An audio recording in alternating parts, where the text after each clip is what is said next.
স্বাগত দর্শক, ৭১ জার্নালে আপনাদের সাথে আছে আমি তানিয়া রহমান। সংবাদ পর্যালোচনা ভিত্তিক নিয়মিত এই অনুষ্ঠানে আমরা খবরের নানান বিষয় বিশ্লেষণ করি। পত্রপত্রিকা, টেলিভিশন, ডিজিটাল মিডিয়া ও নিউজ পোর্টালে যেসব খবর শিরোনাম হয়ে থাকে তা আমরা জানিয়ে দিই। সেই খবরের সাথে যুক্ত মানুষদের আমরা সংযুক্ত করি আমাদের আলোচনা টেবিলে। আমাদের স্টুডিও এবং অনলাইনে সংযুক্ত থাকা অতিথিরা সেসব খবরের গভীরে ঢোকেন।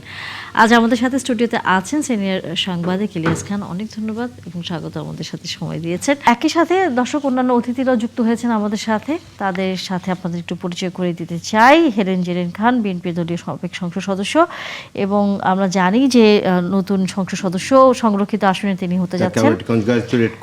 অবশ্যই তাকে অভিনন্দন জানাই। এবং আছেন আমাদের সাথে অ্যাডভোকেট শাহ মোহাম্মদ মাহফুজুল হক, মজলিসে শুরা সদস্য, বাংলাদেশ জামায়াতে ইসলামী ঢাকা মহানগর দক্ষিণের। আপনাকেও স্বাগত জানাই, ধন্যবাদ আমাদেরকে সময় দিয়েছেন।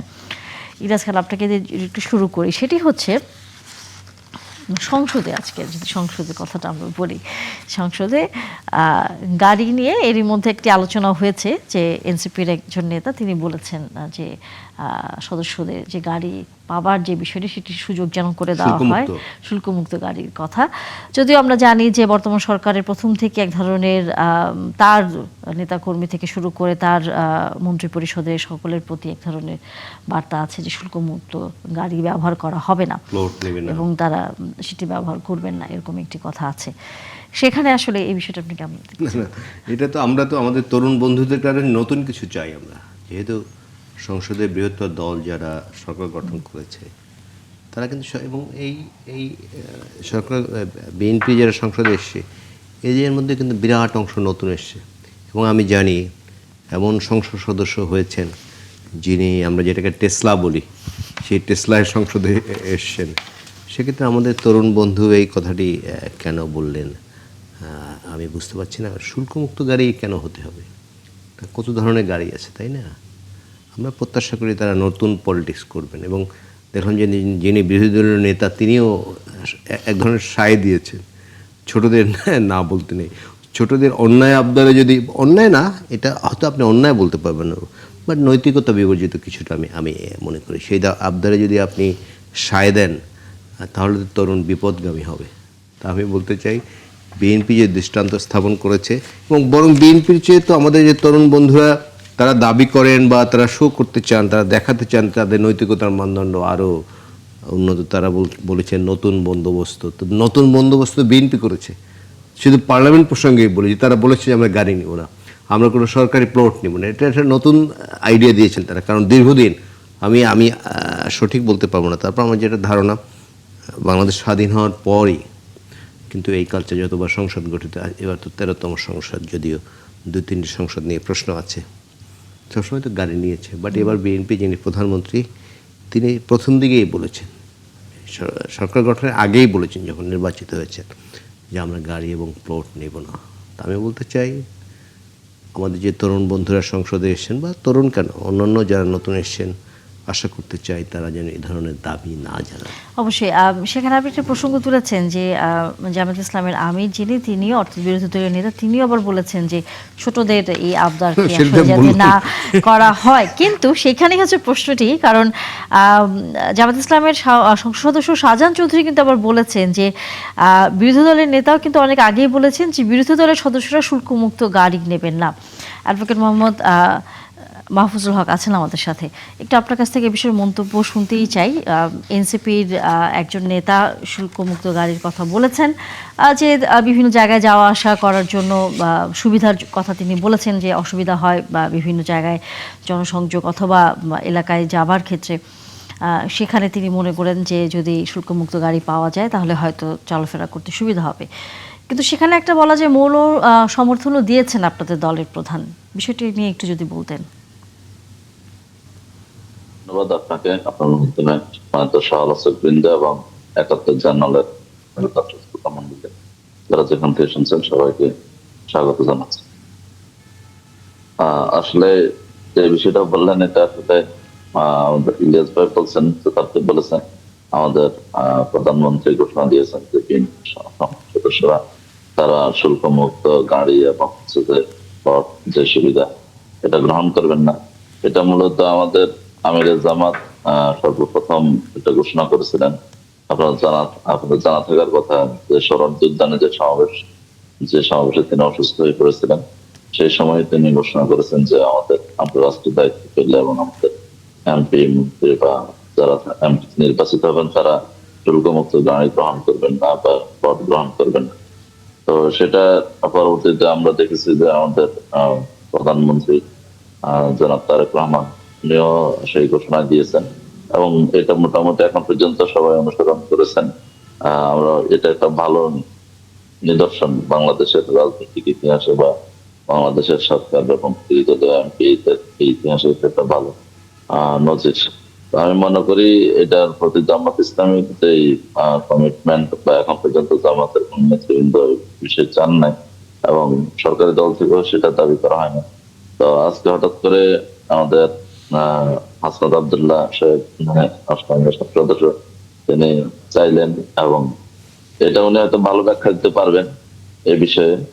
আর আমাদের আমিরে জামাত যেটা বলেছেন এটা অনেকটা মানে হচ্ছে যে হাসি তামসা স্থলেই বলেছেন যে হচ্ছে ছোটদের কোনো কিছুতে আমরা না করতে নেই বা এটাকে ওইভাবে সিরিয়াসলি বলছেন বলে আমার কাছে মনে হয় না। যেটা আমাদের একটা কমিটমেন্টের জায়গা আছে, আমাদের সাধারণ চৌধুরী সেটা বলেছেন এবং এখন পর্যন্ত জামাতের কোন সংসদ সদস্য এই বিষয়ে এরকম কোন বিষয়ে দাবি করেন না বা চান না। আমি মনে করি এটা ভালো হবে যে এটা একটা নজির স্থাপন হবে বা বাংলাদেশে এরকম অতীতে অনেক ঘটনা ঘটেছে যে এই শুল্ক মুক্ত গাড়ি কেনার সুযোগে মানে অনেক বড় মানে অনেক বেশি দামের গাড়ি কিনে সেটাকে বিক্রি করে দেয়া এবং সেখানে দেশের রাষ্ট্রের অনেক টাকা বা অপচয় বা রাষ্ট্রকে শুল্ক থেকে বঞ্চিত করা, সেই কালচার ফিরে না গেলে ভালো হবে না। হেলেন জেরিন খান, আপনার কাছ থেকে যদি একটু মন্তব্য শুনি। দেখুন, এটা একটা অসাধারণ সিদ্ধান্ত হয়েছিল, ডেফিনেটলি এটা বলতেই হবে। তার আগে আমি ধন্যবাদ দিচ্ছি আপনাকে এবং দর্শক শ্রোতাদেরকে এবং সহ আলোচক হিসেবে যারা এসেছেন, বিশেষ করে ইলিয়াস ভাই আমাকে কংগ্রাচুলেট করেছেন। আমি ইলিয়াস ভাইকে আমার পক্ষ থেকে ধন্যবাদ দিচ্ছি। দেখুন, বিষয়টা কংগ্রেচুলেশন জানাইছি আপনাকে। থ্যাংক ইউ ভাই, আপনাকে অসংখ্য অসংখ্য ধন্যবাদ।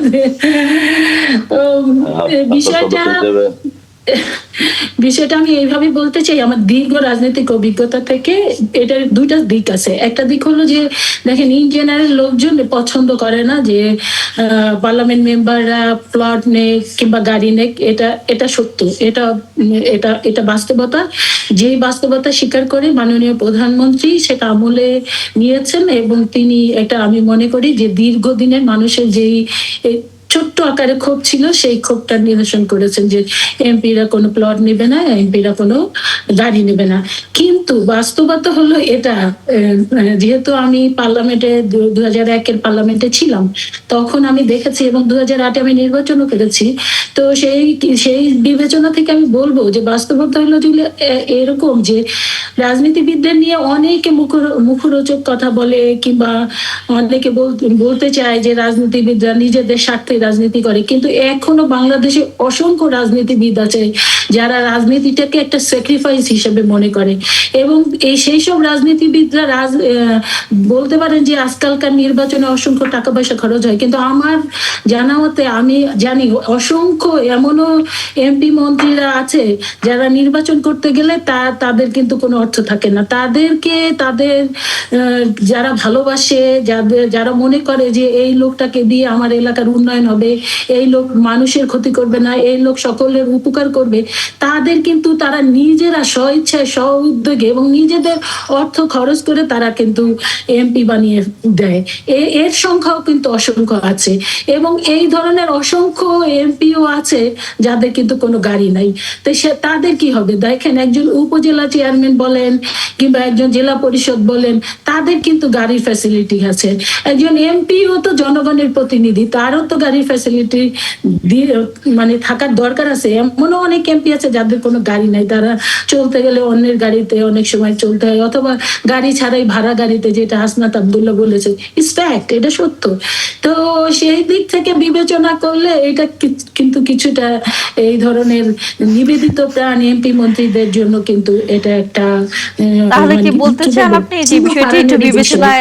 বিবেচনা আমি এই রাখা উচিত? বিষয়টি এটা নিতান্তই আমার ব্যক্তিগত মতামত, এটা আমি জানি আমার দল এটা না, আপনি কি একটু আপা, আপনি কি একটু ক্লিয়ার করবেন যে আপনারা কি শুল্কমুক্ত গাড়ি চান? ইয়েস না, অর নো?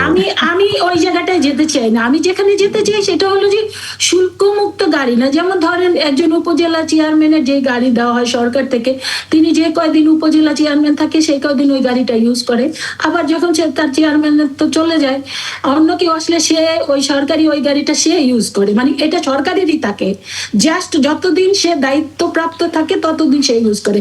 এই ধরনের কোনো কিছু চিন্তা করা যায় কিনা আমি এটা না, মানে তিনি এটা তো অনুরোধ রাখতে যৌক্তিকই চাই। বলেছেন যে না, উপজেলা অবশ্যই, চেয়ারম্যান হ্যাঁ। তিনি গাড়ি পান, এই জন্য এমপি কেন হ্যাঁ, পাবেন? এটা খুব সেটাই। যৌক্তিক দেখেন, বলেছেন। একজন নিশ্চয়ই উপজেলা চেয়ারম্যান যখন গাড়িতে এটা যায়, নিয়ে অথচ সংসদেও একজন আলোচনা পার্লামেন্ট হবে, মেম্বার যেহেতু সংসদে আলোচনা কিছুটা হলেও হয়তো উঠেছে। হেলেন জিলেন খান দুদিন পরেই হয়তো আমরা দেখতে পাবো তিনিও সংসদে সেখানে আছেন, তখন হয়তো তিনি এই বিষয়গুলো নিয়ে আলোচনা করবেন আশা করি। ইলিয়াস খান, আপনার কাছ থেকে আলোচনা শুরু করতে চাই, সেটি আপনি নিশ্চয়ই এর মধ্যে জানেন যে আজকে সুশাসনের জন্য নাগরিক সুজন তারা একটি গোলটেবিল বৈঠক করেছে এবং সেখানে সুপ্রিম কোর্টের জ্যেষ্ঠ আইনজীবী সারা হোসেন বলেছেন যে ঐক্যমত্য কমিশনকে কোনোভাবে গণতান্ত্রিক প্রক্রিয়া বলা যাবে না, এটি একটি সিলেক্টিভ প্রসেস ছিল। তিনি এ ধরনের একটি মন্তব্য করেছেন যে কারণ কয়েকজনকে নিয়ে ডিসিশন নেওয়া হয়েছে, গণতন্ত্র সেখানে কোথায় ছিল, নির্বাচনে কে এসছে, কারা না, নির্বাচন করেছে, ইভেন এই ধরনের ধরুন একটি বক্তব্য এই তিনি কমিশনের যারা সদস্য বা রাজনৈতিক দলগুলোর সাথে যখন আলোচনা করেছে, সব দলের কথাও কিন্তু তারা শুনেনি। এমন এমন কথাও আছে, যেমন এই ঐক্যমত্য কমিশনে একটি দলের একজন সাধারণ সম্পাদক প্রায় যোগদান করতেন, তিনি আমার কাছে সরাসরি বলেছেন এবং অন এয়ার বলেছেন যে তারা যেসব প্রস্তাব করেছে অনেক কিছু রাখেনি, শেষ পর্যন্ত ঐক্যমত্য কমিশন নিজেদের ইচ্ছা মতো করে কি বলে যে রিপোর্ট দিয়েছে। এবং এটা তো আপনি তো জানেন, এটি সারা হোসেন কেন, এই যে একজন সরকারের একজন উপদেষ্টা ছিলেন, তিনিই তো বলেছেন যে ডিপ স্টেট ছিল, ডিপ স্টেট তাদেরকে 29 সাল পর্যন্ত ক্ষমতা থাকতে এমন বলেছিল যে শেখ হাসিনা যতদিন মেয়াদ আছে সেই পর্যন্ত তাদের থাকতে বলেছে, কিন্তু তারা অনেক উদারতা দেখিয়ে তারা জানেন। যে কারণে তো এখন এই যে ঐক্যমত্য কমিশনে যেসব সুপারিশ করেছে সব কিছুতে এখন আপনি দেখুন নানা রাজনৈতিক কাওয়াজ সৃষ্টি হয়েছে। যদি সব কিছুতে সবাই ঐক্যমত্য হতো এবং যদি একদম রাজনৈতিক দলগুলো কথার ভিত্তিতে রিপোর্ট দিত, তাহলে তো আজকে যে আমরা আশা করেছিলাম বাংলাদেশের সব আলোচনা পার্লামেন্টে হবে, বাট পার্লামেন্ট ছেড়ে কিন্তু সেটি বাইরেও এসছে। আপনি জানেন রাজধানীর বিভিন্ন সড়কে বিরোধী দল যারা আছে তারা কিন্তু বিভিন্ন প্রোগ্রাম করছে। আস্তে আস্তে অনেক কিছু বেরোবে। এখন কেবল সারা হোসেন বললেন, হয়তো এবং একটি গুরুতর অভিযোগও তিনি করেছেন, সেটি হচ্ছে যে বিচার ব্যবস্থা সংস্কার কমিশনে কোনো আইনজীবী, নারী আইনজীবী তো ছিল না, কোনো আইনজীবী এবং বিচারপতিকেও এখানে সম্পৃক্ত করা হয়নি। তো বিচার ব্যবস্থা যাদের কিন্তু যথার্থই বলেছেন, যাদের প্র্যাকটিক্যাল অভিজ্ঞতা আছে, আপনি আমি বা থিওরিটিক্যাল অভিজ্ঞতা দিয়ে সেটি কিন্তু প্র্যাকটিক্যাল অভিজ্ঞতা যারা আছে তার মতো কিন্তু অ্যাক্ট করতে পারবো না, তিনি যথার্থই বলেছেন। হেলেন জিলেন খান, ঐক্যমত্য কমিশনের যে বৈঠকগুলো হয়েছিল তখন সেখানে বিএনপি প্রতিনিধিত্ব করেছে, আমরা জানি যে সবচেয়ে বেশি, এবং বর্তমানের স্বরাষ্ট্রমন্ত্রী তিনি সেখানে সবচেয়ে বেশি সেখানে অংশ নিয়েছেন এবং তার মতামত তুলে ধরেছিলেন।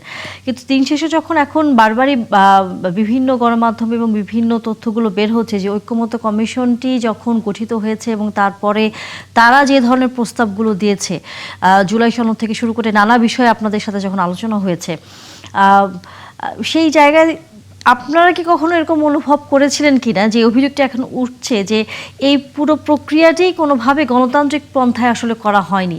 আপনারাও কি আসলে সেরকম কোনো কিছু অনুভব করেছিলেন কিনা? যে একটা কথা আছে না, কাঙালের কথা বাসি হলে ফলে, তো সেরকম একটা অবস্থা। আমরা তো এটা অনেক আগে থেকে, প্রথমে ডে ওয়ান থেকে আমরা বলেছি। আপনারা জানেন যে দীর্ঘ বছর যাবত এখানে বিরাজনীতিকরণের একটা প্রক্রিয়া চলছে, সেটা সেই 111 থেকে শুরু হয়েছে এবং সেটার রেশ একদম লাস্টে যে 2000 আমরা যেটা দেখলাম 26 পর্যন্ত, ফেব্রুয়ারি পর্যন্ত এসে নির্বাচনের পূর্ব পর্যন্ত কিন্তু এটা টেনে নিয়ে আসা হলো। এই বিরাজনীতিকরণের একটা হয়েছিল যে তারা -2 করতে চেয়েছিল, প্রথমে -2 করতে গিয়ে তখন আমাদের প্রাণপ্রিয় নেত্রী দেশনেত্রী বেগম খালেদা জিয়া এবং আমাদের বর্তমান প্রধানমন্ত্রী জনাব তারেক রহমানের উপরে যে অত্যাচার নির্যাতন হয়েছে এবং সেই সময় বিএনপিকে টুকরা টুকরা করবার জন্য যে প্রক্রিয়া করা হয়েছে, আমি মনে করি আজকে সারা হোসেন এই যে সুশাসনের জন্য নাগরিক যে অনুষ্ঠান সেখানে তিনি আমি অনেকটা বলা চলে যে একটা বোমা ফাটিয়েছেন। যে বোমাটা আমরা অনেক আগেই বলেছি, কিন্তু জাতি হয় কি আমরা যখন বলি তখন বিএনপির হলো সবচেয়ে মানে দুর্বল জায়গাটা হলো এটা যে আমাদের সবকিছু জীবন দিয়ে কিংবা আমাদের সবকিছু অনেক ত্যাগ করে অনেক স্যাক্রিফাইস করে তারপর জাতিকে আমরা বুঝাতে পারি, কিংবা জাতি সর্বশেষ যখন বুঝে তখন দেখা যায় যে এর মধ্যে দিয়ে অনেক ক্ষতি হয়ে যায়। আমরা কিন্তু সেই একদম প্রথম থেকে আপনাদের মনে আছে যে অন্তর্বর্তীকালীন সরকারটি আসার পরই বিএনপি কিন্তু পল্টন অফিসের সামনে যে প্রথম জনসভা করেছিল সেখানে কিন্তু বলেছিল যে আমরা 3 মাসের মধ্যে নির্বাচন চাই। সেটা কি খুব অন্যায় কিছু বলেছিল?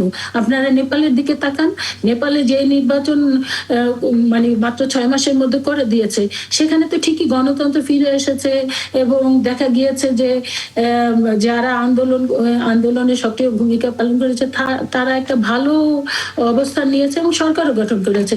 তা আমাদের বিশ্বাস ছিল যে বাংলাদেশ সবার আগে দরকার হলো গণতান্ত্রিক প্রক্রিয়ার মধ্যে ফিরে আসা, কারণ আমরা তো ওই সময় বুঝতে পারছিলাম যে আবারও কিন্তু বিরাজনীতিকরণের পথে হাঁটছে। যেই কারণেই কিন্তু আপনারা প্রথম থেকেই দেখেছেন যে বিএনপি সংস্কার চায় না, বিএনপি কি জানি সংবিধান রক্ষা করার কথা বলে বিএনপি সব নষ্ট করে দিচ্ছে, আবার নানা ধরনের যে এই মাফিয়া যে দলটি পালিয়ে গেল তাদের সাথে এক করে বিএনপিকে নানা রকমের প্রোপাগান্ডা কিন্তু করা হচ্ছিল। যে কারণে বিএনপি কিন্তু বাধ্য হয়েই কিন্তু এই 9 মাস এই সংস্কার যে কমিটি হলো সেখানে তাদেরকে অংশগ্রহণ করতে হলো এবং সেই জায়গায় বিএনপি তারপরও কিন্তু ওখানে গিয়েও কিন্তু বিএনপি প্রত্যেকটা বিষয়ে মানে অন্যায়ের বিরুদ্ধে লড়াই করেছে। আমাদের মাননীয় স্বরাষ্ট্রমন্ত্রী আপনারা দেখেছেন দিনের পর দিন তিনি যে কষ্ট করেছে এবং তিনি এই যে প্রত্যেকটা আইনের যে অপব্যাখ্যা সেটাকে তিনি আবার সঠিক ব্যাখ্যা দিয়ে সেটাকে সঠিক জায়গায় নিয়ে এসছেন। এবং তারপরেও বিএনপির পক্ষ থেকে আপনারা জানেন যে নোট অফ ডিসেন্ট দেওয়া হয়েছিল জুলাই সনদের কথা বলে এবং আমরা সেই জুলাই সনদ সর্বশেষ কিন্তু মেনে নিয়েছি, নিয়ে নোট অফ ডিসেন্ট সহ সবগুলা দল 30টা দলই মেনে নিয়ে জাতীয় সংসদের সামনে সেটা কিন্তু স্বাক্ষরিত হলো। তার পরবর্তীতে সেটা দেখা গেল সেটাও যা বিএনপির সাথে প্রতারণা করে তারপরে গণভোটে যেটা দেওয়া হলো সেটা তো নির্বাহী আদেশেই আমরা দেখতে পেয়েছি, যার 4টা প্রশ্নের উত্তরের মধ্যে আরো 10টা বিষয় 30টা বিষয় ওখানে ইনক্লুড করা হলো, যেটা সম্পর্কে জাতি কিছুই জানে না, কিছুই বুঝে না। তা পরবর্তীতে এই গণভোট একটা প্রেসিডেন্ট থেকে একটা আদেশ জারি করে সেটা গণভোটটা কিন্তু সংবিধানও নাই। এই কথা কিন্তু আমরা বারবার করে বলেছি, কিন্তু দুঃখজনক যে আমরা জানি না এটা আমাদের কতটুকু ব্যর্থতা, তবে যারা আমরা জাতি অবশ্যই বুঝেছে, না বুঝলে 2/3 মেজরিটির চাইতে বেশি আসন কেন বিএনপি কে দিবে, সমস্ত জনগণ বুঝছে। কিন্তু কিছু দুষ্কৃতিকারী, কিছু বিরাজনীতিকরণ যারা সত্যিকার অর্থে বাংলাদেশের গণতন্ত্র চায় না, ভালো ভালো কথা বলে বাংলাদেশের গণতন্ত্র ধ্বংস করতে চায়, বাংলাদেশের গোটা রাজনীতিকে ধ্বংস করে দিয়ে তারা এই যে আমরা দেখেছি অন্তর্বর্তী কিছু সুশীল যারা দেশেও থাকে না বিদেশে অবস্থান করে, সমস্ত সুযোগ সুবিধা বিদেশে ভোগ করে আর দেশে এসে সুন্দর সুন্দর কথা বলে সমস্ত রাজনীতিবিদদেরকে চরিত্র হনন করে রাজনীতিবিদদের উপরে অত্যাচার নির্যাতন করা হয়। আমি এই কারণে অত্যাচার নির্যাতন বলবো, 1/11 এই যে নির্মম অত্যাচার নির্যাতনের শিকার হয়েছিলেন আমাদের বর্তমান প্রধানমন্ত্রী, তার মেরুদণ্ড ভেঙে দেওয়া হয়েছিল এবং আমাদের সাবেক মাননীয় প্রধানমন্ত্রী দেশনেত্রী বেগম খালেদা জিয়াকে কি অত্যাচার করা হয়েছে,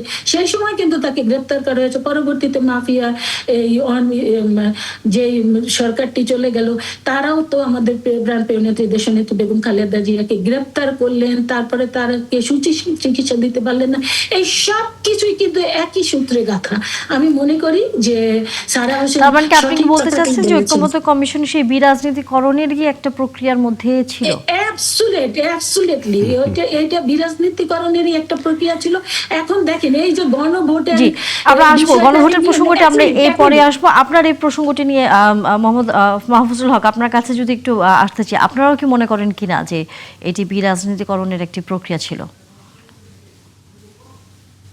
জি, ধন্যবাদ আপনাকে।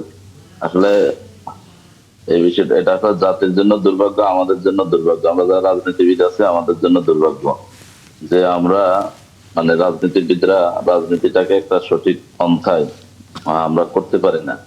বিশেষ করে যারা ক্ষমতায় যায় তারা ক্ষমতার এই যে উষ্ণতা, গরম, চেয়ারের যে গরম, এটা পাওয়ার পরে এটা কখনো ছাড়তে চায় না। কারণ ক্ষমতায় থেকে এটা কিভাবে দীর্ঘায়িত করা যায়, আবার কিভাবে ক্ষমতায় আসা যায়, সেই চিন্তায় আমরা বারবার করার কারণে এই স্বাধীনতার 54 বছর পরে এসে আমরা আজ পর্যন্ত একটা সুস্থ ধারার রাজনীতি আমরা জাতিকে উপহার দিতে পারিনি। এই জন্য আমার মনে হয় এই আমরা এখন ঐক্যমত্য কমিশন অবৈধ ছিল বা ঐক্যমত্য কমিশনের অনেক দোষ ছিল, বিরাজনীতিকরণ অনেক, আমরা তাদেরকে অপবাদ দিতে পারবো, অনেক অনেক তাকে দোষারোপ করতে পারবো, কিন্তু আমরা নিজেদের দিকে একটু তাকাই না কেন? আমরা এই জাতি, আমরা যারা রাজনীতিবিদ বাংলাদেশে 54 বছর যারা শাসন করেছেন, তারা একবারও ক্ষমতা হস্তান্তরের প্রক্রিয়াটা আমরা কেন সুস্থ, সুন্দর, স্বাভাবিক করতে পারি না? কেন ক্ষমতায় আসার পরে সব জায়গায় নিজের লোক বসানো, সব জায়গায় নিয়ন্ত্রণ প্রতিষ্ঠা করা, কিভাবে আগামীতে ক্ষমতায় আসা যায়, সেই যে একটা দান্দা আমাদের মধ্যে ঢুকে, আমরা এই চিন্তা করতে পারি না যে আমরা সরকারি দল এবং বিরোধী দল, আমরা বিরোধী দলে গেলেও যাতে করে আমাদের সমস্যা না হয়, বিরোধী দলের সুযোগ সুবিধা কিভাবে বাড়ানো যায়, বা হচ্ছে যাতে করে আমি বিরোধী দলে গেলে আমার উপর নির্যাতন না হয়। সরকারি দল এবং বিরোধী দল একটা সুন্দর, পৃথিবীতে উন্নত রাষ্ট্রগুলোতে সরকার চেঞ্জ হয় না, ক্ষমতা চেঞ্জ হয় না, বা মধ্যবর্তী সময়ে নির্বাচন দিয়ে সরকার চলে যায় না, তাহলে তো কোনো সমস্যা হয় না। কিন্তু আমাদের মানসিকতাতে সমস্যা। আমরা ক্ষমতায় আসলে সব জায়গায় একটা কর্তৃত্ব এবং নিজের নিয়ন্ত্রণ প্রতিষ্ঠা করার জন্য যে চেষ্টাটা করি, এবং আগামী নির্বাচনে কিভাবে আবার ক্ষমতায় চলে আসা যায়, ক্ষমতাতে আমি যেন না নামতে হয়, এরকম যে একটা প্রক্রিয়ার মধ্যে দিয়ে আমরা যে দেশটাকে কোন দিকে নিয়ে যাচ্ছি। আমাদের এই অন্তর্বর্তীকালীন সরকার কি আমরাই তো ডেকে নিয়ে আসছি। গত 17 বছর ফেসিবাদ যে আমাদের উপর চেপে বসেছিল, সেই ফেসিবাদ সরকার তিনটা নির্বাচন জনগণের অধিকার কেড়ে নিয়ে, ভোটাধিকার কেড়ে নিয়েছিল মুক্তিযুদ্ধের চেতনার নাম করে, ব্যবসার নাম করে, এবং জনগণের উপর এমন নির্যাতন, জুলুম চালিয়েছে, অন্যায়ভাবে আমাদের নেতৃবৃন্দকে ফাঁসিতে ঝুলিয়ে শহীদ করা হয়েছে, আয়নাঘর বানিয়েছে, লুটতরাজ করেছে, ব্যাংকগুলো দেওয়া হয়ে গেছে, মানে সব জায়গায় যে একটা অরাজকতা তৈরি হয়েছে। তো সেই জায়গাতে তো আমরা সরকারি দল, আমরা যারা এখন সরকারি দল আছে, বিরোধী দল আছে, আমরা আন্দোলন সংগ্রাম করে আমরা তো এই সব সরকারকে মানে একটা এই যে পরিস্থিতিতে আমরা বাধ্য করেছি, এবং সরকার একটা দেশের সরকার কোন অবস্থায় পালিয়ে যায়। তো সেই অবস্থাতে তো আসলে অন্তর্বর্তীকালীন সরকার ছাড়া কোনো উপায় ছিল না। আরেকটা বিষয় হচ্ছে, অন্তর্বর্তীকালীন সরকার আসবে আর আমাদেরকে নির্বাচন দিবে আর আমরা ক্ষমতায় যাব, ক্ষমতায় গিয়ে আমরা আবার আগের মতো ফেসিবাদী কায়দা, আবার আগের মতো করে নিয়ন্ত্রণ প্রতিষ্ঠা করার জন্য মানে কিভাবে ক্ষমতায় থাকা যায় সে চিন্তা করব। তাহলে তো আমাদের মানে এইভাবে মানে সারা জীবন কি চলবে না? তাহলে সেখান থেকে সংস্কার, রাষ্ট্রকে সংস্কার, এই যে জুলাই বিপ্লবে যারা ছাত্ররা কি স্লোগান দিয়েছিল যে আমরা রাষ্ট্র কাঠামো মেরামত করতে চাই, আমরা যাতে করে ফেসিবাদ আবার কায়েম না হয় সেই জন্য আমরা একটা স্ট্রাকচার তৈরি করতে চাই, সংবিধান সংস্কার করতে চাই। আমাদের মানে এই কথাগুলো তো সেই জন্য তাদের স্লোগানে ছিল, প্ল্যাকার্ডে ছিল, এবং জাতি তো প্রত্যাশা করেছে। সবার তো প্রত্যাশা ছিল যে না, শুধু ক্ষমতার পরিবর্তন করে আওয়ামী লীগের জায়গায় বিএনপি আসতো বা বিএনপির জায়গায় জামাত আসতো, এই জন্য তো এই বিজেপি এই জুলাই বিপ্লব হয় নাই। এখন সে জুলাই বিপ্লব যে জন্য হয়েছে, এবং আমরা একটা নতুন বাংলাদেশ চেয়েছি, যেখানে কোনো নতুন করে কোনো ফেসিবাদ কায়েম হবে না, যেখানে নতুন করে কারো ভোটাধিকার হরণ করা হবে না, নতুন করে কারো উপর মানে হচ্ছে যে জুলুম অত্যাচার নির্যাতন করা হবে না, সবাই মিলে একটা নতুন বাংলাদেশ গঠন করবো। সেই জন্য তো এই সংস্কারটা দরকার ছিল। এখন দুর্ভাগ্য হচ্ছে যে আমরা সবাই মিলে এই সংস্কারের জন্য মিটিং করেছি, আমরা বৈঠক করেছি, নাস্তা করেছি, খাওয়া দাওয়া করেছি, সবকিছু করেছি, কিন্তু যখন বাস্তবায়নের প্রক্রিয়া আসছে তখন আমরা আবার আগের প্রক্রিয়ায় মানে আমরা চলে যাচ্ছি।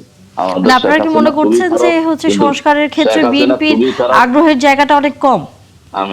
আমি সেটা বলছি, শেখ হাসিনা খুবই খারাপ, কিন্তু তার যে ব্যবস্থা আছে, কাঠামো আছে, ক্ষমতা থাকার জন্য যেগুলো ছিল এগুলো সবই ভালো। এই মানসিকতা থাকলে তো আসলে জাতির কোনো পরিবর্তন হবে না। আবার যখন সরকারের মেয়াদ শেষ হয়ে আসবে, আপনারা কি সেই আগের মানসিকতাতে এখনো বসবাস করছেন?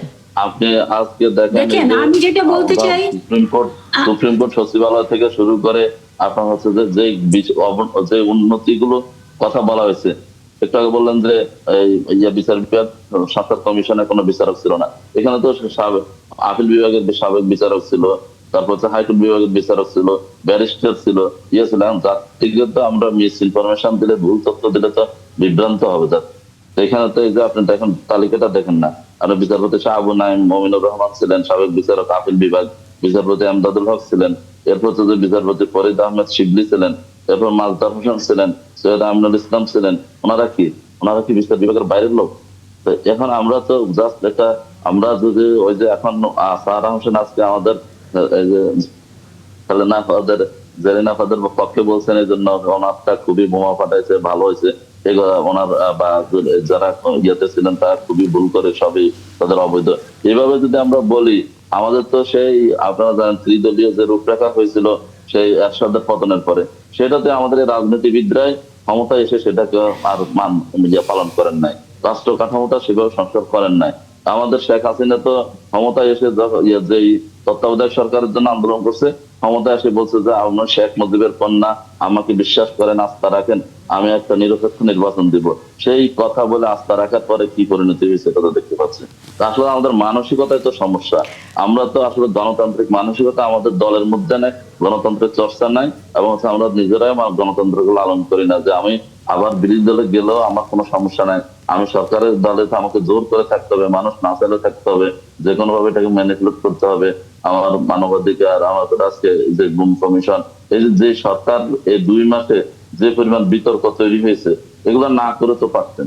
আমাদের সরকার যেমন ভালো দিক আছে, এটাকে আমরা অ্যাপ্রিসিয়েট করি, কিন্তু যেই বিতর্ক গুলো মানুষের মধ্যে আজকে জন্মগ্রহণ করেছে, মানুষ আজকে সরকারের পজিটিভ কাজগুলো আছে নেগেটিভ হয়ে যাচ্ছে, যে কারণে সেই গুম কমিশন, আপনার সুপ্রিম কোর্ট সচিবালয় থেকে শুরু করে মানবাধিকার কমিশন থেকে শুরু করে যে যে জায়গাগুলোতে সংস্কারের জন্য মানুষ প্রত্যাশা করেছিল, সংস্কার একটা প্রস্তাবনা তৈরি হয়েছিল, আমরা সব যদি আজকে বিএনপি বিরোধী দলে থাকতো, হয়তো বিএনপি এগুলোর জন্য আন্দোলন করতো, আবার যখন কখনো বিরোধী দলে যাবে তখন আন্দোলন করবে, ঠিক হয়। কিন্তু এখন সরকারে আছে, তো এখন হচ্ছে যে এগুলো আর ওনাদের দরকার হবে না। হেলেন জিনেন খান, আশা করি আপনি প্রশ্নের উত্তরগুলো দিবেন। কোনো ভাই শেষ না করলে তো আমি বলতে না, পারবো জি, না। বলুন, বলুন। ওরা তো কথা বলতে থাকলে আর চিন্তা করে না যে এখানে অন্যরাও আছে, তাদেরও কথা বলার সুযোগ আছে। প্লিজ আপনি আবার শেষ করেন ভাই। আমি বলি শুনেন, পৃথিবীতে শুনেন, প্লিজ আপনার এবার শেষ করেন। আপনাকে অনেক দেওয়া হয়, সময় দেওয়া হয়েছে, এবার আমাকে একটু বলতে দেন। অনেকগুলো প্রসঙ্গ আনছেন। পৃথিবীতে এমন একটি দেশ খুঁজে পাবেন না যেখানে পিওর গণতন্ত্র আছে। গণতন্ত্রের বিকল্প গণতন্ত্রই। বাংলাদেশে গণতন্ত্রের যে যাত্রা শুরু হয়েছিল, সেই গণতন্ত্রের যাত্রা জায়গায় জায়গায় আপনারা নষ্ট করেছেন। প্রথমত আমরা শুরু করি, প্লিজ আপনার সময় কিন্তু আমি 1 মিনিটও কথা বলি না, 1 সেকেন্ডও কথা বলি না, দয়া করে আপনি এই ভদ্রতাটুকু দেখাবেন। আপনারা শুরু করেছেন 1971 সালে। আপনারা কি করলেন? যখন দেশ স্বাধীন, বাংলাদেশের মানুষ যখন গোটা পূর্ব পাকিস্তানের মানুষ স্বাধীনতা যুদ্ধে ঝাঁপিয়ে পড়লো, তখন জামাত ইসলাম পশ্চিম পাকিস্তানের পক্ষে গিয়ে তারা আল-বদর, আল-শামস এবং এই যে গণহত্যা হলো সেইটার পক্ষে গেল। তার পরবর্তীতে দেখেন এরশাদের সময় 86-এ এই যে স্বৈরাচারী হোসেন মোহাম্মদ এরশাদ 86-এ এই কিন্তু সে বিদায় নিত। সেখানে কি করলো? তিন জোটের যে সমস্ত দলগুলা ছিল, তারা সকলে মিলে সিদ্ধান্ত নিল যে এরশাদের অধীনে কেউ নির্বাচন যাবে না। পরবর্তীতে দেখা গেল লালদিঘির ময়দানে শেখ হাসিনা ঘোষণা দিয়ে পরবর্তী জাতির সাথে বেইমানি করে তিনি নির্বাচনে গেলেন। সঙ্গী কে হলেন? জামাত ইসলাম। আবার দেখেন এই যে সেই জামাত ইসলাম 96-এ যখন এই আওয়ামী লীগ জামাত ইসলাম রে কেন বিএনপি আবার 96-এ বিএনপির সাথে বিশ্বাসঘাতকতা করে, গাদ্দারি করে। এই দলটা সবসময় সব মুহূর্তেই কিন্তু জাতির সাথে বেইমানি করে। এই যে বিরাজনীতিকরণের কথাটা বললাম, এর বেনিফিশিয়ারি এবং এই যে বিরাজনীতিকরণের যে সমস্ত পার্টনাররা ছিল, তার অন্যতম পার্টনার ছিল জামাত ইসলাম। আমার তো সমস্ত কিছু, আমি এটা একেবারে আমি বলতে পারেন অভিজ্ঞতা মানে একেবারে বাস্তব অভিজ্ঞতায় পরিপূর্ণ। কারণ 111-এর সময় দেখেন জামাত ইসলাম কিন্তু আপনি জানেন যে 2001 থেকে 2006 পর্যন্ত বিএনপির সাথে ছিল, এবং 111টি হলো কেন? বাইতুল মোকাররমের সামনে জামাত ইসলামের 7 জন নেতাকে নির্মমভাবে হত্যা করা হলো, সেটাকে কেন্দ্র করে হলো। তারপর ওনারা কি করলেন? 111 আসলো, ওনারা 111 মঈনুদ্দিন ফখরুদ্দিনের সাথে মিশে গেলেন। একটা লোক গ্রেপ্তার হলো না, একটা লোক জেলে গেল না, একটা লোক মানে কোনো রকমের সমস্যা পড়লো না। ওনারা তখন মঈনুদ্দিন ফখরুদ্দিনের একেবারে মিশে গেলেন। তারপরে দেখেন এই যে ওনারা যে অভদ্র, আপনারা তো একটা মুসলিম ইসলামিক দল না, আপনারা অন্যদের সম্মান করবেন না। আপনার সময় আমি একটা কথা বলেছি, বলেন আপনি আমাকে প্লিজ কথা বলতে দেন। তারপরে দেখেন 111 সময় ওনারা কিন্তু আনটাচড, কেউ ওনাদের কোনো ক্ষতি হলো না। ওনারা মঈনুদ্দিন ফখরুদ্দিনদের সাথে মিলে গেল এবং এই বিরাজনীতিকরণের রাজনীতি, কারণ ওনারা জানে যে বাংলাদেশে বৃহৎ 2টি দল আছে, এই 2টি দল যদি ধ্বংস করতে পারে তাহলে ওনারা এখানে একটা জঙ্গি রাষ্ট্র তৈরি করতে পারবে, যেটা আমরা দেখেছি এই 16 মাসে কিভাবে বাংলাদেশে মব কালচার সৃষ্টি করেছিল। এবং এই মব কালচারের মধ্যে দিয়ে শত শত প্রায় 200 মতো মাজার ভেঙেছে। আপনি দেখেছেন যে বড় বড় পত্রিকা অফিস, প্রথম হলো যে ডেইলি স্টার মতো পত্রিকা অফিস জ্বালিয়ে দিয়েছে, নারীর ওন্না নিয়ে টানাটানি করেছে, নারীর বট বাহিনী দিয়ে নারীরা কোনো রকমের মানে ফ্যাশনেবল কোনো ছবি দিলে সেইটার উপরে যাচ্ছে তাই মানে কথা বলেছে।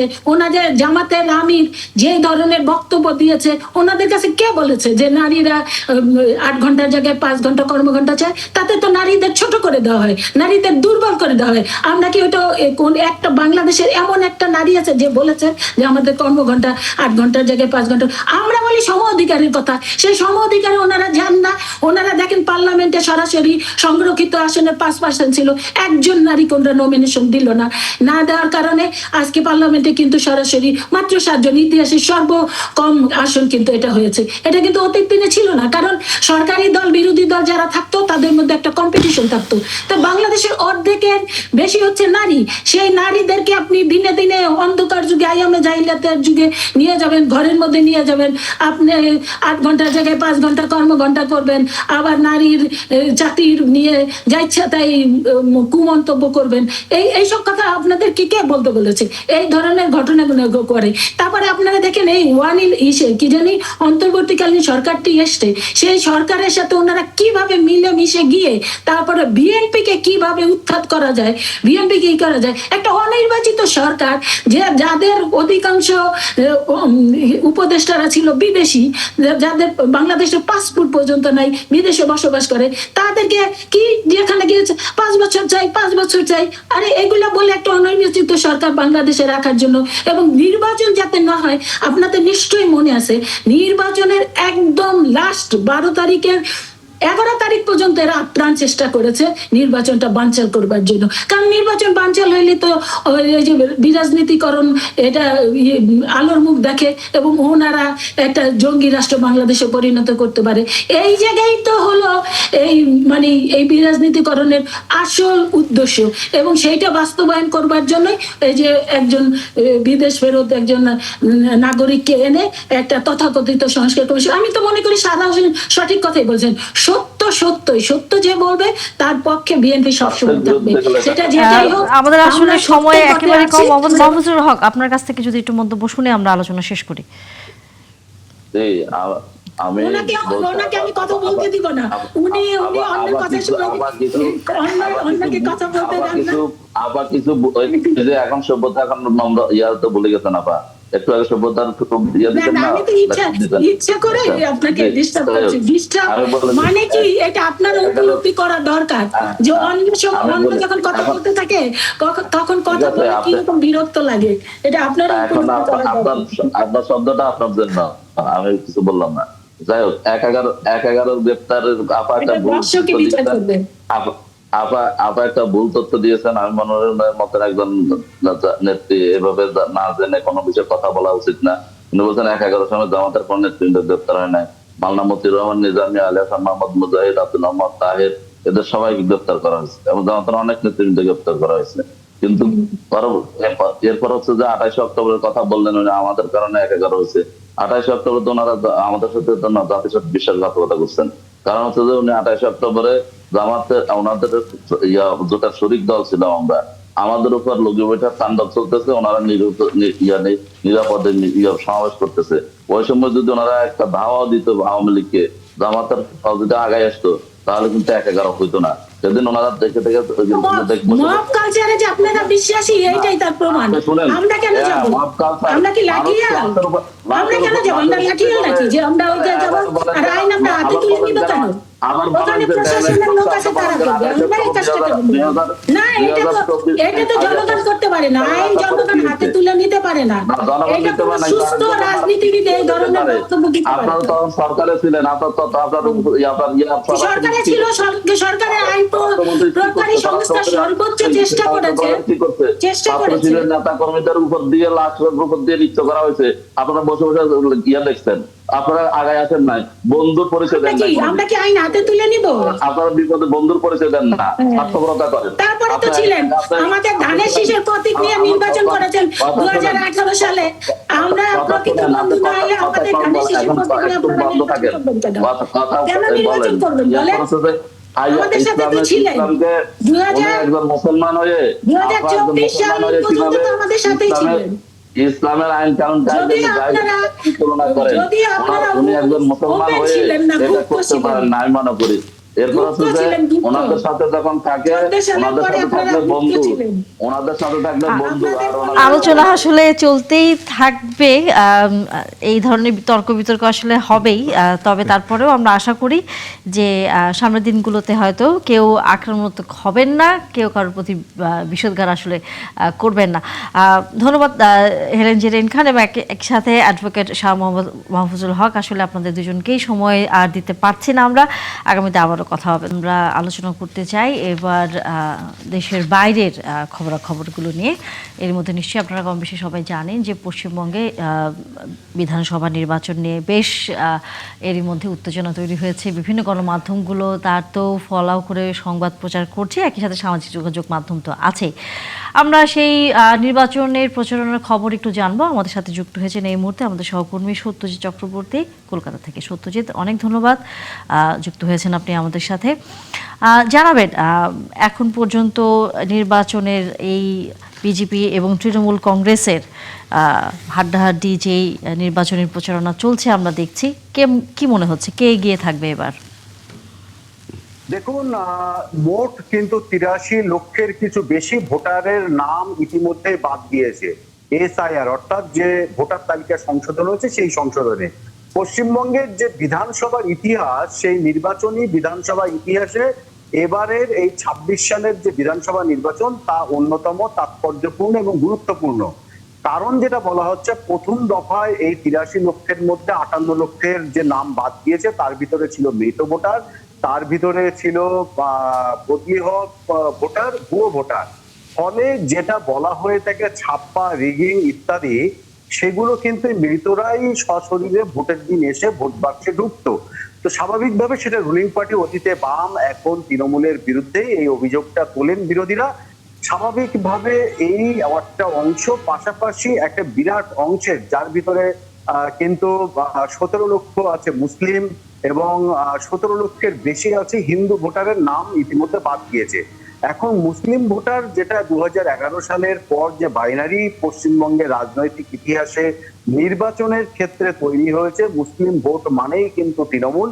কারণ তৃণমূল ভোট বাক্সে 100 নম্বরের মধ্যে পরীক্ষা দিয়ে দেয়, আর বাকি রাজনৈতিক দলগুলো বিজেপি, বাম, তারা কিন্তু এই যে 30% কম বেশি মুসলিম ভোটার আছে তাদের ছাড়া ভোটটা দেয়। তো স্বাভাবিকভাবে এই ক্ষেত্রে এগিয়ে থাকে তৃণমূল। এখন এই যে বাদ যাওয়া ভোটার তালিকায় যে নামগুলো বাদ গেছে মুসলিম সমাজের এবং হিন্দু সমাজের, তো সব মিলিয়ে ক্ষতিটা হচ্ছে তৃণমূলের। পাশাপাশি দীর্ঘ 15 বছরের যে শাসন ক্ষমতা, সেখানে কর্মসংস্থান থেকে শুরু করে চাকরি বাকরি এবং কর্মক্ষেত্র তৈরি করতে, শিক্ষা ক্ষেত্র, স্বাস্থ্য ক্ষেত্র, কার্যত কিন্তু শহুরে যে সচেতন শিক্ষিত নাগরিকরা আছেন তারা অসন্তোষ প্রকাশ করছেন। এবং বিজেপি এই জায়গাটা ধরে সরকারি কর্মচারীদের 7ম পে কমিশন ঘোষণা, সমস্ত সেক্টরে ভাতা বৃদ্ধি, অর্থাৎ তৃণমূল যে ভাতা দিচ্ছিল সেই ভাতা বৃদ্ধি করেছে। তো স্বাভাবিকভাবে সব দিক থেকে তৃণমূলকে কিন্তু এবার একটা ওভারটার্ম করার সুযোগ পেয়েছে বিজেপি, যেটা 2021 সালে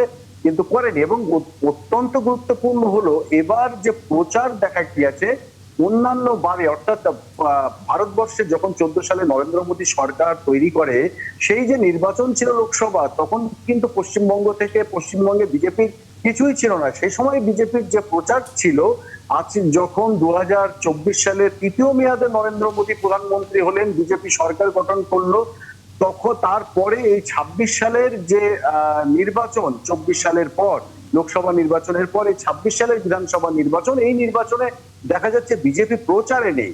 এক্ষেত্রে বিজেপির একটা বক্তব্য হচ্ছে যে সারা দেশে কিন্তু 20% যে মুসলিম ভোটার আছে তাদের বাদ দিয়ে বিজেপি পরপর 3বার সরকার গঠন করেছে। পশ্চিমবঙ্গে 70% ভোট নিয়ে কেন পারবে না বিজেপি, এবং সেই চেষ্টাটাই করছে। এখন দেখার বাস্তবে কতটা সম্ভব, কারণ মমতা বন্দ্যোপাধ্যায়ের যে জনমুখী প্রকল্পগুলি আছে, সেই জনমুখী প্রকল্প বিশেষ করে ভাতামুখী হয়েছে পশ্চিমবঙ্গের একটা বিরাট সংখ্যক মানুষ। কারণ যে পশ্চিমবঙ্গে 6 কোটির কম বেশি ভোটার আছে, তার ভিতরে কিন্তু অর্ধেক নারী অর্ধেক পুরুষ প্রায়। তো এই মহিলাদের একটা বিরাট সংখ্যক ভোটটা পায়, এবং অতীতের যে ভোট পরিসংখ্যান দেখা যাচ্ছে যে তৃণমূল 46% ভোট পায়। এখানেই আরো একটি প্রশ্ন আছে যে 30% মুসলিম ভোটার ধরা হচ্ছে, তাদের যদি 98% ভোট তৃণমূল পায়, বুথ ভিত্তিক পরিসংখ্যান বলছে, তাহলে সেই ক্ষেত্রে বাকি যে 17% বা 18% ভোট, তাহলে সেই ভোটটা নারী বা পুরুষ তো হচ্ছে না, তাহলে বাকি ভোটগুলো যাচ্ছে কোথায়? না, আমি যে বিষয়টি জানতে চেয়েছিলাম, আমি হয়তো মিস করে গেছি, যে 83 লক্ষ ভোট এবার বাতিল হয়েছে। হ্যাঁ, এর মধ্যে বাতিল না, মানে 83 লক্ষ আগের নির্বাচন যারা ছিল এবার নেই, তো এদের মধ্যে মুসলিম এবং হিন্দু কত করে? দেখুন 83 লক্ষের মধ্যে 58 লক্ষ যে ভোটার আছে, 58.5 লক্ষ, সেই 58.5 লক্ষ ভোটার কিন্তু মৃত, ভুয়ো, এবং যারা ঠিকানা পরিবর্তন করেছে, এদের কোনো অস্তিত্ব নেই। বাকি রইল 83 লক্ষের মধ্যে থেকে দ্বিতীয় দফায় যে মানে প্রথম দফা 58 লক্ষ বাদ গেল, দ্বিতীয় দফায় 5.5 লক্ষ ভোটার বাদ গেছে, যাদের কোনো বৈধ কাগজপত্র দেখাতে পারেনি। এসআইআর এ 2002 সালের আগের যে কোনো নাম থাকতে হবে ভোটার, যাদের আর কি ভোটার আছে তাদের। পাশাপাশি যারা নতুন ভোটার হবে, তাদের যদি 85 এর আগে জন্ম হয়, তাহলে সেক্ষেত্রে তাদের মাধ্যমিকের সার্টিফিকেট, অর্থাৎ শিক্ষাগত যোগ্যতা, পাসপোর্ট ইত্যাদি নথি থাকতে হবে। পরবর্তীতে যদি জন্ম হয় 2002 সালের আগে পর্যন্ত, অর্থাৎ 85 থেকে 2002, তাহলে পিতামাতার যে কোনো একজনের জন্মের শংসাপত্র, এবং 2002 এর পরে ভোটার যদি নতুন ভোটার আবেদন করেন, তাহলে পিতা মাতার দুজনেরই জন্মের শংসাপত্র দেখাতে হবে। এই যে বিধিনিষেধ, এই বিধিনিষেধে কিন্তু অনেকেই আটকা পড়েছেন, এবং এই 5.5 লক্ষ ভোটার এখানেই কিন্তু বাদ গিয়েছে। পরবর্তীতে যে 27 লক্ষ ভোটারের নাম বাদ গিয়েছে, সেক্ষেত্রে যেটা দেখা গেছে, ধরুন রামপদ মণ্ডল আর রহিম মণ্ডল, এখন তাদের ও সমস্ত কাগজপত্রে আছে রামপদ বিশ্বাস, পরবর্তীতে রামপদ মণ্ডল, পরবর্তীতে হয়ে গেছে রাম মণ্ডল। এক্ষেত্রে ভোটার তালিকায় যে নথি, সেখানে রাম মণ্ডল, অন্যান্য নথিতে ভোটার তালিকায় নামের না, আপনার ধারণা এগুলো কি ইন্টারন্যাশনালি করা হয়েছে, না এগুলো ধরুন সত্যতা আছে? কি মনে হয় আপনার দেখুন, কাছে? এখানে ধারণা নয়, যেটা পরিসংখ্যান বা যেটা কার্যক্ষেত্রে আমি নিজে দেখেছি, সেটা হচ্ছে রামপদ মণ্ডল হয়ে গেছে রাম মণ্ডল। রামপদ মণ্ডল আর রাম মণ্ডল এক ব্যক্তি, সেটা কিন্তু তিনি প্রমাণ করতে পারেননি। তেমনি আব্দুর রহিম মণ্ডল, তিনি রহিম মোল্লা হয়েছেন।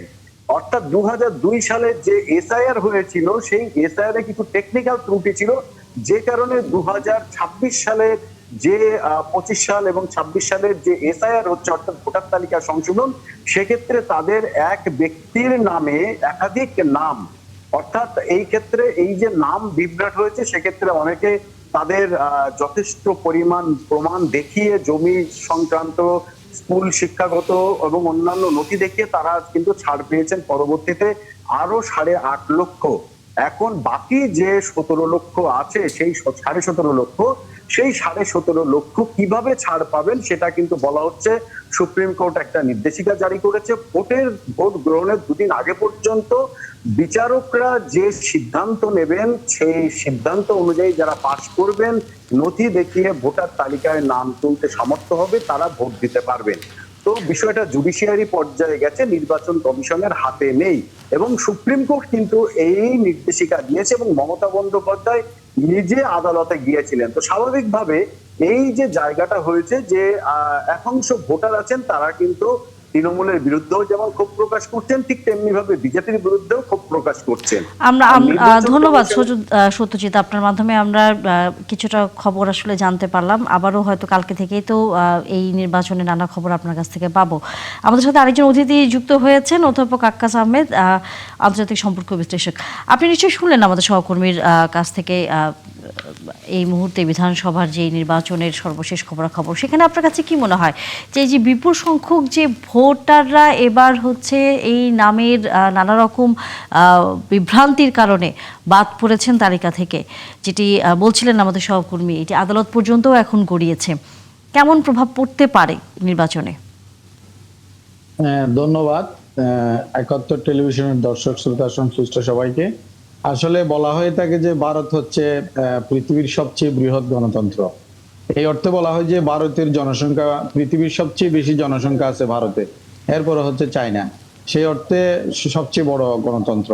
এবং আমরা দেখি যে ব্রিটিশরা এখান থেকে চলে যাওয়ার পর থেকে এটা হচ্ছে ভারতই একমাত্র দক্ষিণ এশিয়ার রাষ্ট্র যেখানে কখনোই গণতন্ত্র বিঘ্নিত হয়নি, যেখানে সবসময় সিভিল অ্যাডমিনিস্ট্রেশন, বেসামরিক সরকার ক্ষমতায় ছিল। এটা আমাদের দক্ষিণ এশীয় রাষ্ট্রগুলোর জন্য একটি গণতান্ত্রিক রীতিনীতি, গণতান্ত্রিক সংস্কৃতি চর্চার যে ব্যাপার, সেটার জন্য একটি উদাহরণ হয়ে থাকবে। তো এখন কথা হলো যে ভারত একটি বহুজাতিক, বহুসাংস্কৃতিক, বহু ভাষাভাষী একটি রাষ্ট্র। এখানে কেন্দ্রীয় এবং আঞ্চলিক পর্যায়ে বিভিন্ন মত এবং দল, আদর্শের রাজনৈতিক দল আছে। এবং সেখানে এই যে আপনি তৃণমূল পর্যায়ে বলেন, তৃণমূল কংগ্রেস কিংবা ইন্ডিয়ান ন্যাশনাল কংগ্রেস বললেন, কিংবা কমিউনিস্ট পার্টি বা আরো বিভিন্ন যে আঞ্চলিক দলগুলো আছে, তারা কিন্তু রাজনৈতিক প্রক্রিয়ায় অংশগ্রহণ করে এবং গণতান্ত্রিক যে চর্চা সেটার ক্ষেত্রে তারা গুরুত্বপূর্ণ ভূমিকা পালন করে থাকে। এখানে আমি একটি কথা আপনার সাথে শেয়ার করি, সেটা হচ্ছে কি ইন্ডিয়ান ন্যাশনাল কংগ্রেস এটা কিন্তু প্রতিষ্ঠিত হয় 1885 খ্রিস্টাব্দে স্যার অ্যালান অ্যাক্টুভিয়ান হিউম, যিনি একজন ব্রিটিশ নাগরিক, তার নেতৃত্বেই কিন্তু আপনার এখানে এই যে এটা হয়েছিল, ইন্ডিয়ান ন্যাশনাল কংগ্রেস প্রতিষ্ঠিত হয়েছিল, যাতে ভারতীয়দের যে রাজনৈতিক স্বার্থ, অর্থনৈতিক স্বার্থ সেটাকে সুরক্ষিত করা যায়।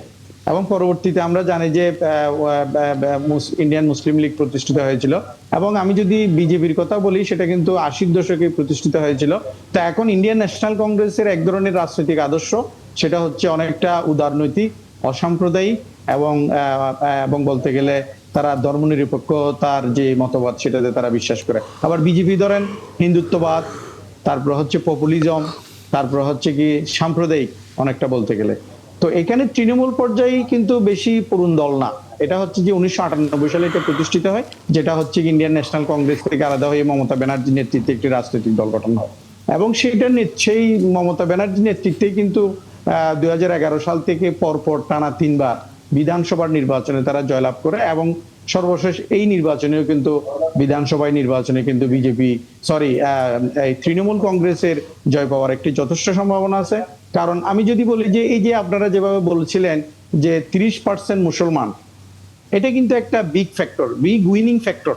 মানে এটা হচ্ছে জয়লাভের জন্য একটি বড় একটি কার্যকরী ভূমিকা রাখবে। কারণ হচ্ছে কি এখন আমি এখানে যদি একটি কথা বলি, ভারতের যে অন্যান্য স্টেটগুলো আছে সেগুলোর তুলনায় কিন্তু পশ্চিমবঙ্গের যে মানুষ, তাদের যে রাজনৈতিক ইতিহাস, তাদের যে ধর্মীয় ইতিহাস, তাদের যে গণতান্ত্রিক আন্দোলনের ইতিহাস, ব্রিটিশ বিরোধী আন্দোলনের ইতিহাস, সেখানে দেখবেন যে তারা অন্যান্য অঞ্চল থেকে তারা কিছুটা অসাম্প্রদায়িক, গণতান্ত্রিক।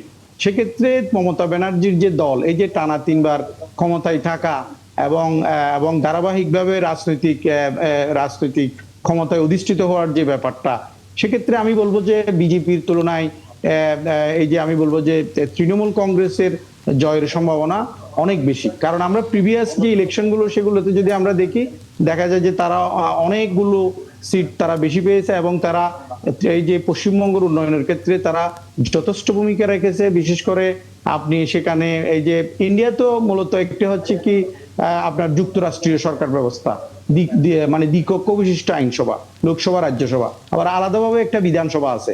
ফলে তাদের যে রাজনৈতিক বৈশিষ্ট্য এবং কেন্দ্রীয় সরকারের হাতে কিছু ক্ষমতা, আবার প্রাদেশিক সরকারের হাতে কিছু ক্ষমতা, প্রাদেশিক পর্যায়ে একজন মুখ্যমন্ত্রী থাকেন, আবার কেন্দ্রীয় পর্যায়ে একজন প্রধানমন্ত্রী থাকেন। এই যে বিষয়গুলো, একটি যুক্তরাষ্ট্রীয় সরকার যেখানে সকল শ্রেণী পেশার মানুষের যে প্রতিনিধিত্বের যে জায়গাটা, এবং এই যে তৃণমূল কংগ্রেসের যে একটি যে তাদের যে রাজনৈতিক প্রচারণা, তাদের যে উন্নয়নমূলক কর্মকাণ্ড, অসাম্প্রদায়িক রাজনীতি এবং তাদের যে উদারনৈতিক রাজনীতি এবং হিন্দু মুসলমানদের মধ্যে যে একটি ভ্রাতৃত্বপূর্ণ সম্পর্ক, এই সমস্ত বিষয়গুলোর কারণে আমার মনে হয় তৃণমূল কংগ্রেস বিজেপি থেকে ভালো করবে। আর বিজেপির ইতিহাসটা হচ্ছে কি, তারা সাম্প্রদায়িক এবং হিন্দুত্ববাদকে তারা এবং ভারতের মতো একটি বহুজাতিক এবং বহুসাংস্কৃতিক রাষ্ট্রের জন্য হিন্দুত্ববাদ কখনোই কাম্য হতে পারে না। বিশেষ করে মুসলমান এবং বামপন্থী যে সমস্ত রাজনৈতিক দল এবং আদর্শের মানুষ, তাদের কাছে বিজেপি একটি আদর্শ রাজনৈতিক দল না, সেটা ন্যাশনাল কংগ্রেস অথবা তৃণমূল কংগ্রেস, এই সমস্ত দলগুলো হচ্ছে তাদের জনপ্রিয় দল। সে অর্থে আমার যে পর্যবেক্ষণ, সেটা আমি যদি বলি তাহলে এই তৃণমূল কংগ্রেস, মমতা ব্যানার্জির যে দল, তাদের ক্ষমতার সম্ভাবনা অনেক বেশি। অনেক বেশি আপনার দৃষ্টিতে। সত্যজিৎ, একটি বিষয় একটু জানতেই চাই, আমরা গণমাধ্যমে কয়েকটি ছবি আসলে দেখছিলাম যে অনেক প্রার্থী মাছ নিয়ে তারা এক ধরনের প্রচারণা চালাচ্ছেন, এইটা একটু বলবেন আসলে গল্পটা। দেখুন, বিষয়টা হচ্ছে কি, বাঙালিয়ানা, দেখুন পশ্চিমবঙ্গের বাঙালিয়ানা আমার দৃষ্টিকোণ থেকে, আমি বাংলাদেশে এই ৭১ টিভিতে সাংবাদিকতা করার সুযোগ পাওয়া সুবিধার্থে এবং সুযোগে আমি বাংলাদেশের যে বাঙালিয়ানা দেখেছি এবং পশ্চিমবঙ্গের যে বাঙালিয়ানা, দুই ধরনের। কিন্তু যেটা সমস্যাটা হলো যে বাংলাদেশের বাঙালিয়ানায় কিন্তু বাঙালিরা আঘাত করতে দেয়নি, পশ্চিমবঙ্গের বাঙালিরা বাঙালিয়ানা ত্যাগ করেছে। কিরকম? কলকাতা সহ যত মফস্বল শহরে আছে, আমরা ছোটবেলায় চপ, ফুলুরি, বেগুনি এসবগুলো খেয়েছি। এখন রেস্টুরেন্টে সেখানে যাবেন, সমস্ত রকমের সাউথ ইন্ডিয়ান খাবার, ইডলি, ধোসা, এরকম জাতীয় অধিকাংশ খাবারের নাম আমি নিজেই জানি না। তো মানে এত বিভিন্ন প্রাদেশিক খাবার, এমনকি মিষ্টির দোকানে পয়লা বৈশাখে আমাদের রাজ্যের মুখ্যমন্ত্রী বা মমতা বন্দ্যোপাধ্যায়ের যে নির্বাচনী কেন্দ্র ভবানীপুর, সেই ভবানীপুরের ৭০% ডেমোগ্রাফি চেঞ্জ হয়েছে, সেখানে বাঙালি নেই।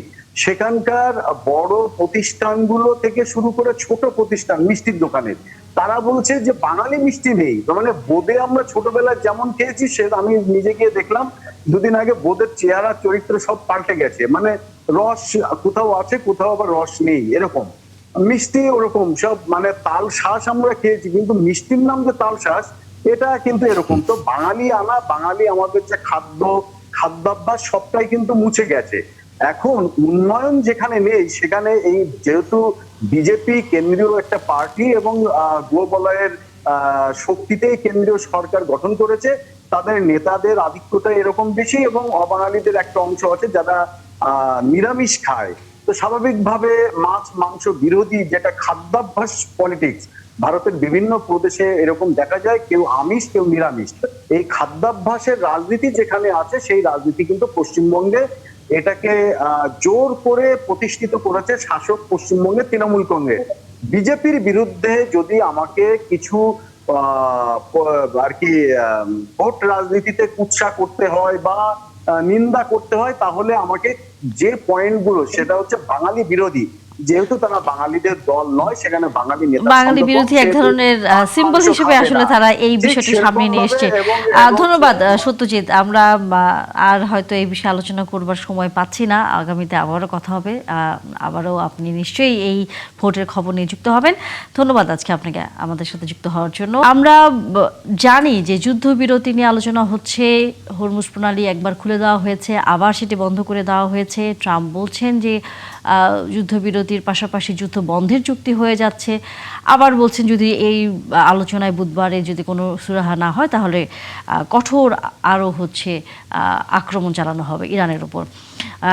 তো বারবার এক এক সময় এক এক কথা বলেন এবং এবং ওনার ওনার এই ধরনের কথাতে আপনার কাছে কি মনে হয় যে এইটি কি এক ধরনের কৌশলও কিনা বিভ্রান্ত করা, এই তথ্যের বিভ্রান্তি ছড়িয়ে দেওয়া সারা বিশ্বে? আর তথ্যের বিভ্রান্তি এবং এক ধরনের ভীতিও কাজ করছে। আসলে ইরানের সঙ্গে মার্কিন যুক্তরাষ্ট্র হয়তো ভেবেছিল যে আমরা ইরান এবং মার্কিন যুক্তরাষ্ট্র এবং ইসরায়েল, আমরা তো জানি যে মধ্যপ্রাচ্যে কেন পৃথিবীর অনেক দেশের সঙ্গে তুলনা করে ইসরায়েল কিন্তু একটু শক্তিশালী রাষ্ট্র।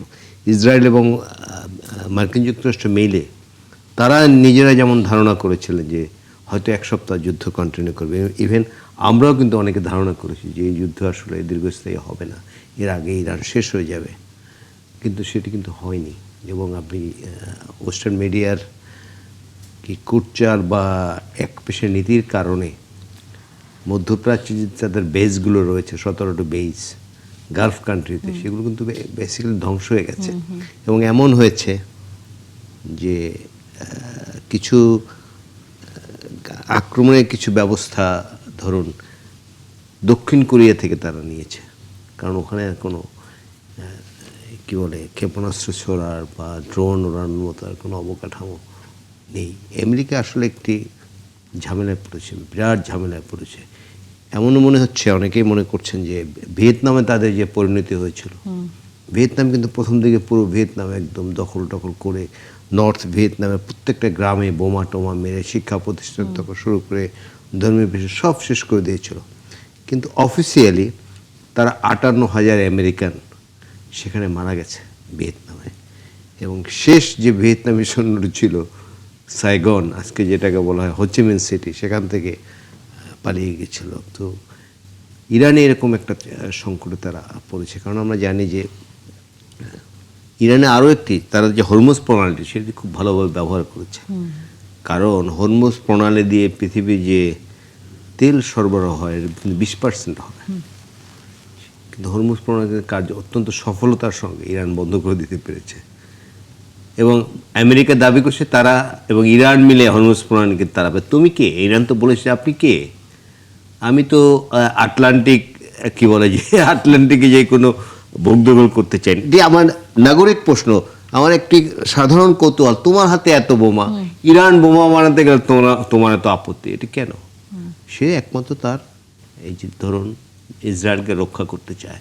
কারণ মিডল ইস্টের শাসক কেমন আপনি আমি আমাদের সব আলোচক আছে এবং এই অনুষ্ঠান যা দেখছেন সবাই জানে যে গালফ কান্ট্রি এবং আরব কান্ট্রিগুলো কী ধরনের শাসকরা আছেন, যে শাসকরা আমেরিকার অনুগ্রহের উপর বেঁচে থাকে। তারা মনে করে যে যদি এবার সেটি ভুল প্রমাণিত হয়েছে যে আমেরিকাই শুধু তাদের নিরাপত্তা দিতে পারবে না, নিরাপত্তা পারেনি তো এবার। সুতরাং আমেরিকা এখন একটি বিরাট সংকটের মধ্যে আছে। সেই সংকটটাকে যে কোনোভাবে, এবং আপনি জানেন যে পাকিস্তানকে কিন্তু অনুরোধ করে এই যুদ্ধ নিয়ে আলোচনা করার জন্য এই বৈঠকটি ডেকেছে। যে কোনো মূল্যে ট্রাম্প যুদ্ধটি বন্ধ করতে চায়, কারণ জানেন যে খোদ মার্কিন যুক্তরাষ্ট্রে ব্যাপক বিক্ষোভ হচ্ছে। অধ্যাপক আকাশ আহমেদ, আপনার দৃষ্টিতে কি মনে হয় যে যুদ্ধবিরতি আদৌ আসলে হবে কিনা, সামনে কোনো সম্ভাবনা আপনি কি দেখেন? ধন্যবাদ আপনাকে।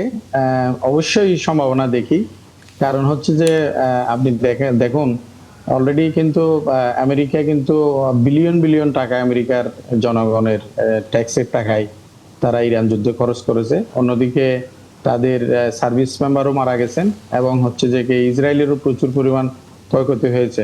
এবং এই পরিমাণ ক্ষয়ক্ষতি হয়েছে যে যাবৎকালে এই পরিমাণ ক্ষয়ক্ষতি ইসরায়েলের কোনো রাষ্ট্র করতে পারে না, সেটা ইরান করে দেখিয়েছে। এবং ইরানের যে সামরিক সক্ষমতা সেটা কিন্তু পশ্চিমা রাষ্ট্রগুলো, বিশেষ করে ইসরায়েল এবং আমেরিকার যে চিন্তা ছিল সেটার অনেক বেশি সক্ষমতা ইরানের আছে। এবং সেজন্য ইরান যে, আমি এখানে একটা রেফারেন্স দিই, সেই রেফারেন্সটা হচ্ছে দেখুন রাশিয়া কিন্তু মনে করেছিল যে ওভারনাইট ইউক্রেনকে আক্রমণ করে ইউক্রেন দখল করবে এবং ইউক্রেনকে বসে নিয়ে আসবে এবং তার স্বার্থ চরিতার্থ করতে পারবে। কিন্তু ইউক্রেনের যুদ্ধ কিন্তু এখনো চলমান, এবং সেটা চলমান এই জন্যই যে ইউক্রেন শুধু ইউক্রেন একা না, ইউক্রেনের সাথে দেখবেন আপনি যে এটা হচ্ছে যে নেটো আছে, আমেরিকা আছে, এবং it is a war between Russia and the western countries including America and NATO members, European countries.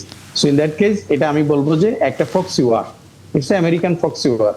তো এইটাও কিন্তু এখানে কিন্তু ইরানের ক্ষেত্রেও কিন্তু ফক্সিটা চলে আসতে পারে, এমনিতে তো আপনি চিন্তা করে দেখুন, Iran is a very powerful country, এবং ইন টার্মস অফ মিলিটারি, এবং তার যে ন্যাচারাল রিসোর্স আছে, অয়েল এবং গ্যাস আছে, এবং মার্কিন যুক্তরাষ্ট্রের যে এই যে আগ্রহের জায়গা, ইসরায়েলের যে আগ্রহের জায়গা, সেটা কিন্তু খনিজ সম্পদ। এই যে ভেনিজুয়েলার ক্ষেত্রে যেটা হয়েছে, যে ভেনিজুয়েলার খনিজ সম্পদকে মার্কিন যুক্তরাষ্ট্র দখলে নিয়েছে, এবং সেখানে আমেরিকান যে তেল কোম্পানিগুলো ইনভেস্টমেন্ট করতেছে, ইনফ্রাস্ট্রাকচার ডেভেলপমেন্ট করতেছে, এখন চায়না বলেন বা পৃথিবীর গ্লোবাল মার্কেটে যে অয়েল এক্সপোর্ট, সেটা মার্কিন যুক্তরাষ্ট্রের কোম্পানিগুলো করবে, এবং হিউজ রেভিনিউ মার্কিন যুক্তরাষ্ট্রের মার্কেটে চলে যাবে। তাহলে এটা তাদের এক ধরনের একটা বিজনেস। তো তারা মনে করেছিল যে ওভারনাইট ইরানকে পরাস্ত করতে পারলে, এবং চায়নাকে তেল বিক্রি করবে, কিন্তু আমেরিকান নেতৃত্বে চায়নাতে তেল বিক্রি করবে, কিংবা জাপান কোরিয়ার যে তেল বিক্রি, সেটা আমেরিকানরা করবে। এই ধরনের একটি কিন্তু প্রসেসটা আমেরিকার পক্ষ থেকে আছে এবং ছিল, এবং সেই স্বপ্ন নিয়ে তারা কিন্তু এখনো আছে। তবে বাস্তবতা হচ্ছে কঠিন। এই অর্থ কঠিন, ইরান সহজে ছাড় দেবে না। যে সমস্ত ইরান সহজে ছাড় দেবে না, অর্থাৎ সামনের দিনগুলোতে খুব সহজ হবে না এই যুদ্ধটি শেষ হবার। আলোচনা শেষ করতে হচ্ছে। অনেক ধন্যবাদ আকাশ আহমেদ যুক্ত হয়েছেন। আগামীতে আবারও হয়তো কথা হবে, কারণ যুদ্ধ আসলে চললে আমাদের আলোচনা করতেই হবে। ধন্যবাদ একই সাথে ইলিয়াস খান, আপনাকেও সময় দিয়েছেন। দর্শক, ৭১ জানালে আবারও দেখা হবে। ভালো থাকবেন সবাই।